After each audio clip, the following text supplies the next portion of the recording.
Llegaba a un punto que el dólar estaba en 72 en la vida de esta persona, entonces se me hace algo muy preocupante.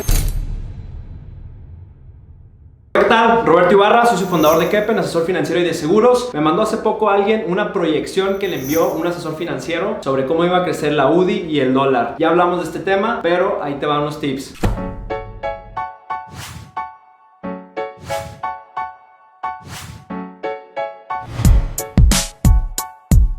Hace poco me mandó un cliente un archivo que era una proyección de UDIs y dólares. Ya lo hemos tocado en otros capítulos, les vamos a poner la liga al capítulo en específico donde hablamos de la diferencia de cada uno, pero me preocupó un poquito. ¿Por qué? Porque era un archivo, un Excel, donde hacían una proyección hacia futuro del UDI y del dólar. Recordemos que la UDI es un reflejo de la inflación, entonces podemos de alguna manera darle una proyección histórica hacia futuro, poniendo la aclaración: lo que haya pasado antes no es garantía que pase en el futuro. En cuanto al dólar, es distinto. ¿Por qué? Porque el dólar, hay un tema macroeconómico global y luego hay un tema de, pues vamos a llamarlo, de sociedad con Estados Unidos, específica con México, ¿no? Recordemos que el dólar es la moneda que rige el mundo y a la par hay otro mecanismo o hay otros comercios que se hacen específicamente con México que también tienen mucho que ver. Entonces ahí te va. Yo vi el Excel y me preocupé mucho porque lo que hacían era simplemente agarraron los últimos X años de cómo ha subido el dólar, eso lo hicieron un porcentaje, un promedio anual, y eso lo tiraron hacia el futuro y ese fue el incremento. Entonces llegaba a un punto que el dólar estaba en 72 en la vida de esta persona, entonces se me hace algo muy preocupante. Fíjate muy bien cuando estés revisando temas con tu asesor financiero de seguros,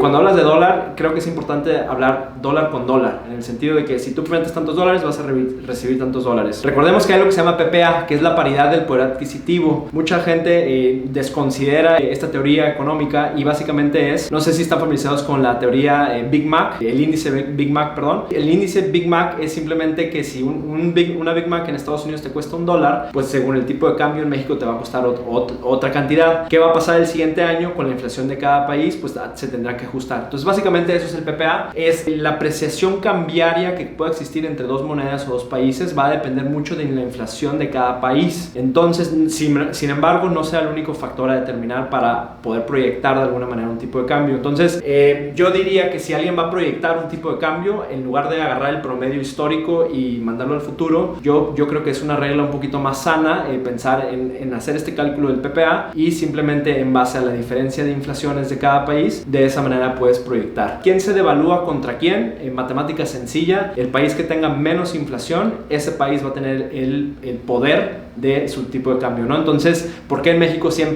técnicamente siempre está subiendo el tipo de cambio? Porque nosotros tenemos históricamente una inflación mucho más alta. Recordemos que el Banco de México le tira 3% anual, más o menos 1%, y en Estados Unidos o a nivel mundial, en los países desarrollados, la tirada es del 2%. 2% Estados Unidos, 4% México. El tipo de cambio siempre se beneficia a favor de ellos. Hay una formulita, si algún día quieres hacer una proyección hacia futuro, te recomiendo empezar por ahí. Ten mucho cuidado cuando estés comprando instrumentos financieros en dólares y te los proyecten. Nomás fíjate bien cómo están haciendo esa proyección.